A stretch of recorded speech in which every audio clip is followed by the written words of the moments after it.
নামাজটাও চলে গেছে, যারা পড়ো নাই তাদের নামগুলা জাহান্নামের দরজার ভিতরে খোদাই করে লেখা হয়ে গেছে।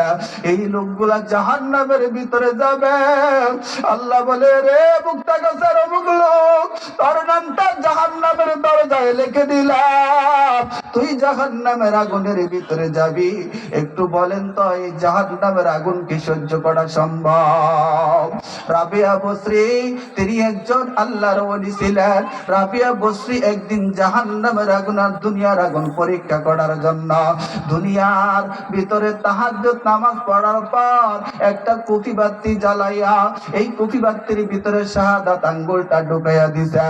শাহাদাত আঙ্গুলটা কুফি বাতির ভিতরে ঢুকাইয়া দেওয়ার পর যখন 5 থেকে 6 সেকেন্ড যায়, ওগো আল্লাহর গোলাম সাথে সাথে আগুন থেকে আঙ্গুলটা টান দিয়া বলতেছে, উপর থেকে আঙ্গুল